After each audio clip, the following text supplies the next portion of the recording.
Hi guys, and welcome to another edition of Fly Tying with Bobby.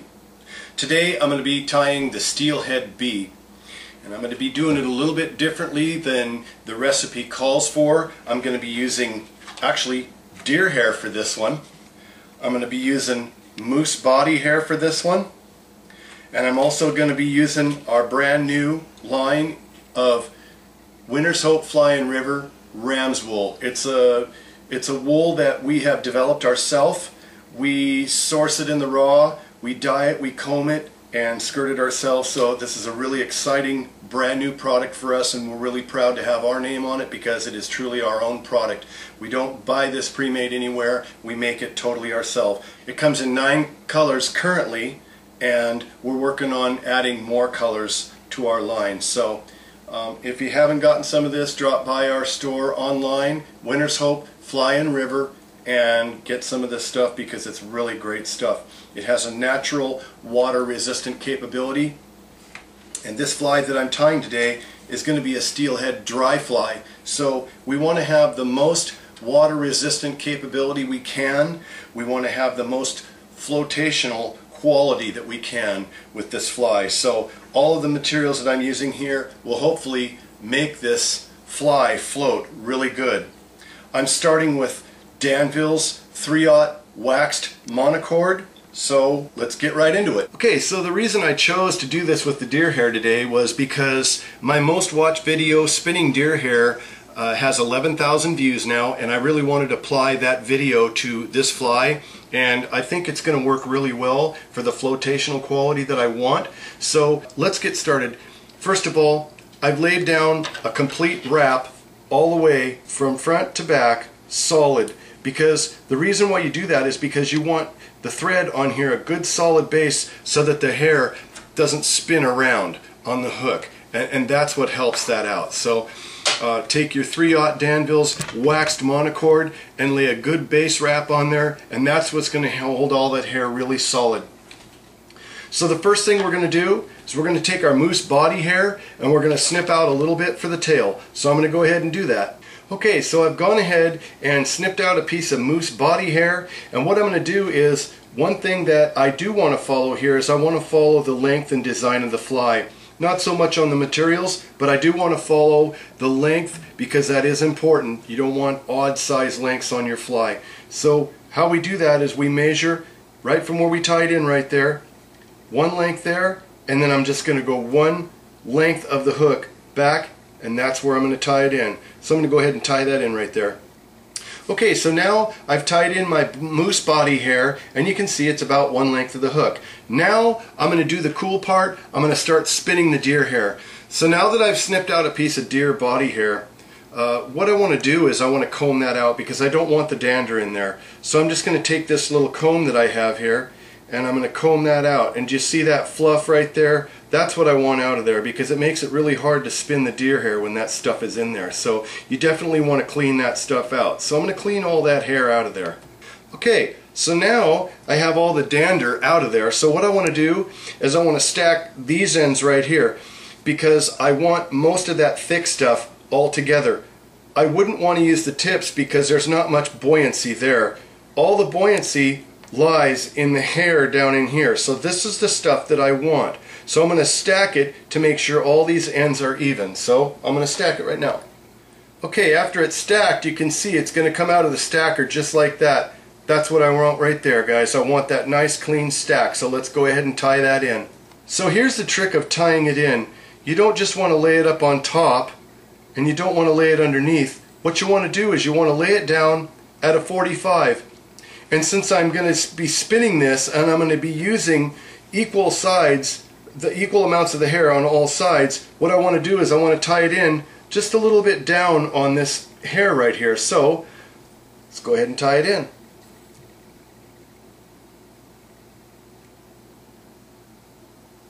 Look what happens to that. It spins that hair up really nice. Now we're going to trim it. Before I trim this stuff, I want to pull it all back towards the back of the hook because I'm going to stack more hair in there. You're going to have to do this several times on this fly to really get a nice fat body. So I'm going to pull all that hair back, I'm going to do a couple of wraps in front of it to keep it there, and then I'm going to start trimming.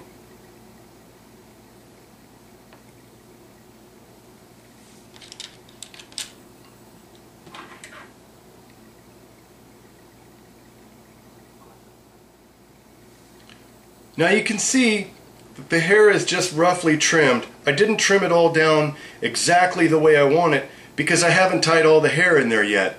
I need to stack more hair on there and get a fatter body. So that's what I'm going to do now, is I'm going to stack more hair on there.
Okay, as you can see, I have 3 layers of deer hair on there now, and it's really kind of looking like a mess.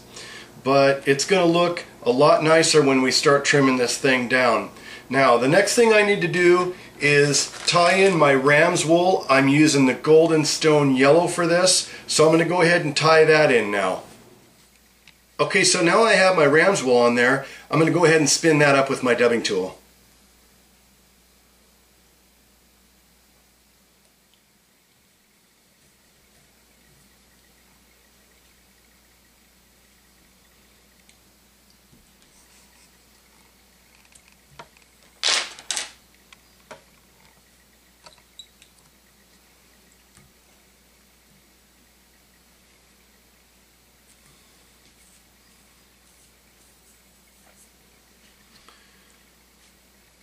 Okay, so now I have my ram's wool tied in. Just kind of work with that a little bit, and it gives a nice buggy appearance there. I like that. So I'm going to go ahead and spin some deer hair in front of that now.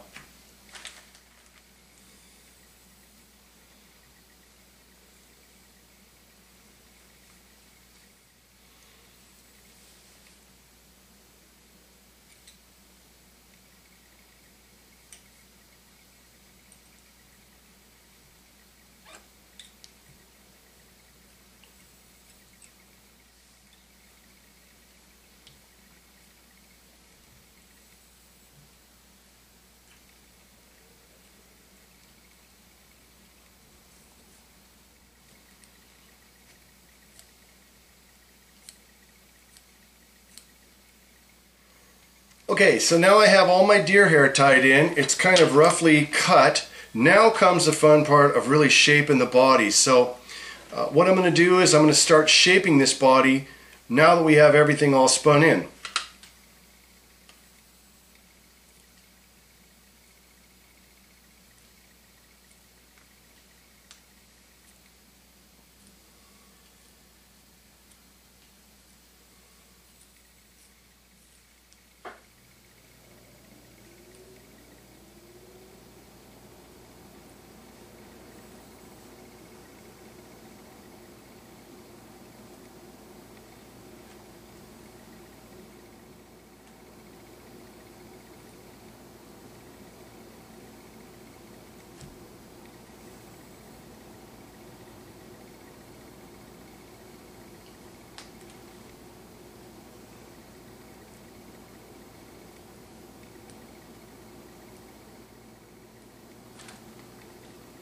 Okay, after some careful trimming, it does take some time, and this is where the art of fly tying really comes in, is creating these flies like this. And this, guys, is what a spun deer hair body looks like. And the reason really that I did this video was really to demonstrate how to tie the fly by spinning deer hair onto the hook. I showed you how to do that in my other video, but I wanted to tie a fly using that method and show you exactly what this does. It makes really cool flies, and this fly is going to float really good. I've got the flotational quality here, I've got it here, I've got the water resistant quality here, and I've got the flotation there. So the next thing I'm going to do now is I'm going to go ahead and tie in the moose hair wings.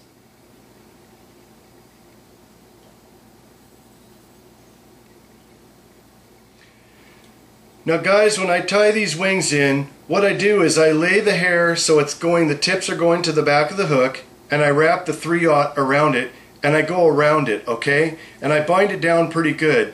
So I get the wings so they're off to one side and pointing to the back. Now, when I do that, I also go behind the hair to lock it in place. So I'm going to do that with 3 wraps.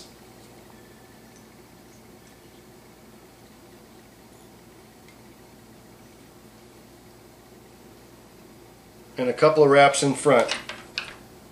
Now I'm going to go ahead and pull this excess up here, and I'm going to trim it off.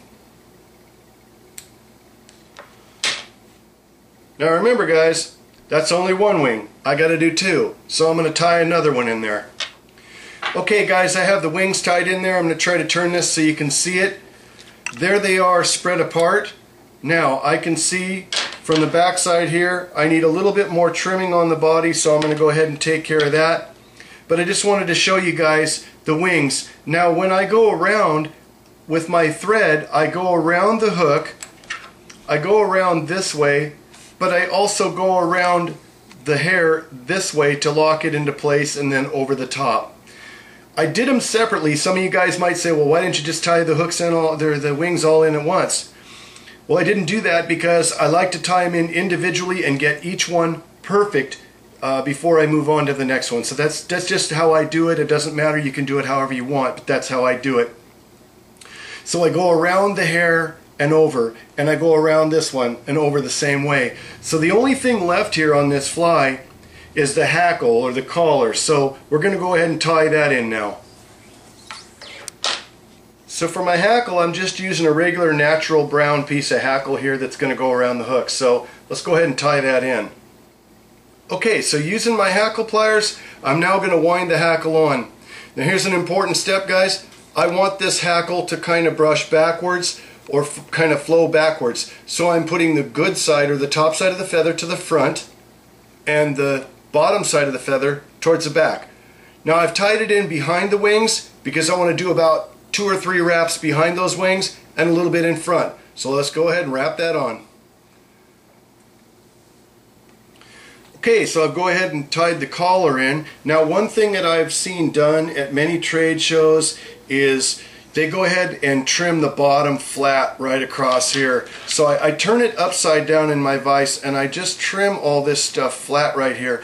And what that does is it helps the fly to sit flat on the water so that when you throw it out there, it's not going from side to side or kind of just laying in the surface film kind of off to the side. It lays nice and flat in the water. And then I went and finished it off with a nice fat little black head there like a bee would have. So let me go ahead and finish this, and we're going to give it the test on the water to see how it floats.